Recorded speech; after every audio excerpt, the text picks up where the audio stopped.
Hey everybody, my name is Matthew Purvis. I am a father, I am a husband, I am a veteran, and I'm an entrepreneur. I am owner and founder of Grace Integrative Nutrition, which is a health coaching and supplement business, as well as Innovative Ideas Pro, where we offer digital marketing, video and audio creation. I'm really excited to give you guys this talk because I got the opportunity to actually talk about something that I love to teach, especially for free on my free time. That topic is humility.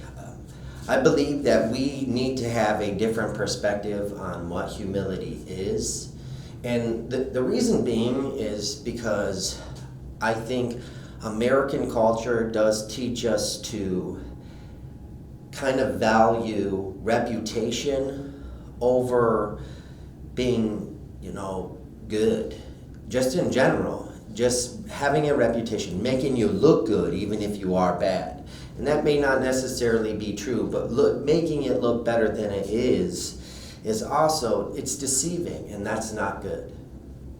So, first kind of example that I have of this, just to kind of make it a little humorous, I remember when I was in 6th grade, I had the opportunity to actually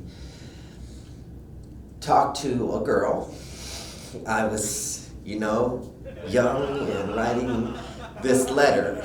And what happened was I was so ecstatic and so excited on the idea of how I was going to write this letter that I wrote it and I gave it to her without a thought.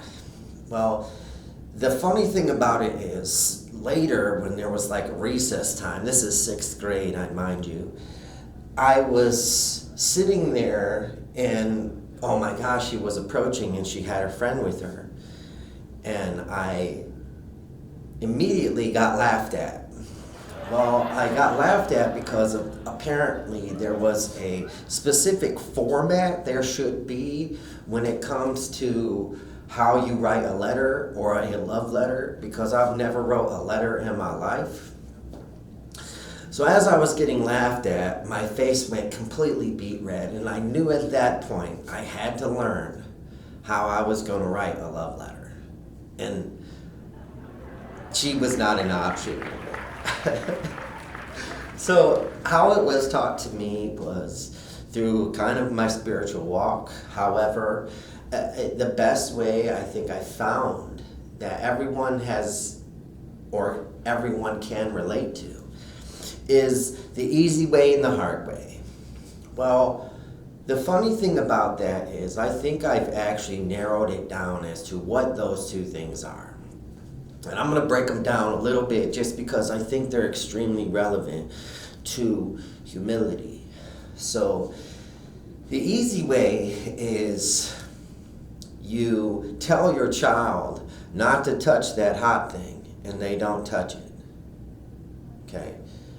The hard way is you see that they heard you and then they go and touch it and scream and cry, and you got to nurture them because they touched it and it was hot. There's times like this where I told you so, that's what it should have been. But of course, you gotta, it hurts. We ourselves are actually taught to kind of hide that shame and guilt that could come after that. So the easy way, again, I think in this term often gets thrown around incorrectly, but the easy way is through obedience. Obey what my dad told me. He said, don't touch that, it's hot. The hard way is, you don't know what you're talking about. You don't know what you're talking about. And honestly, I'm going to touch that. So as we swiftly learn from our humility, and then even then, you realize that in that one day. So another story I think that was very relevant to it was how I used to take all this college credits and prerequisites and all this stuff. And I was like, oh my goodness. And I don't remember nothing. But I remember that lesson in 6th grade when I didn't write that love letter correctly, which is not according to format in any way to the English standard today. All right?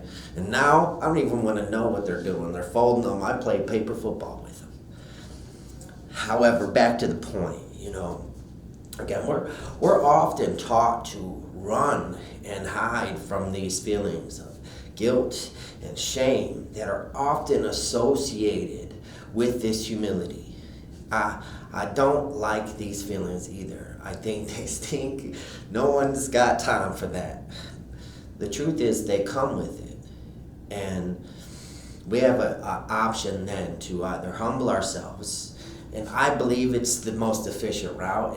I'm one to directly admit my flaws and address where I made the mistake because I can't manage holding on to it. I'm also, throwing like this warning out there because you, just like everything else, you can idolize this. You can chase this thing.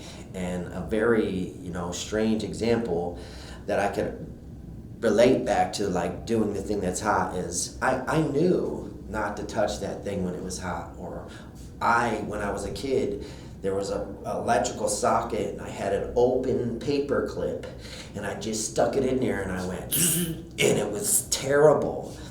And immediately then I was like, oh man, and I knew, I knew not to do that, but I still chased it. You shouldn't chase that. We do that as adults, and it gets into deeper rooted, worse things that actually happen.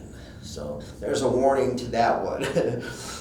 Humility, again, I think is an option, a better perspective that we should take. Oftentimes it's blinded by things like pride.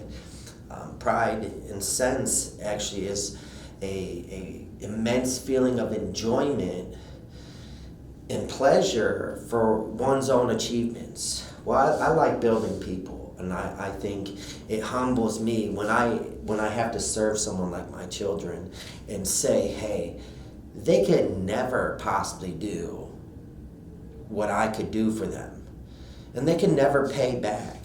I was a troublemaker when I was a kid.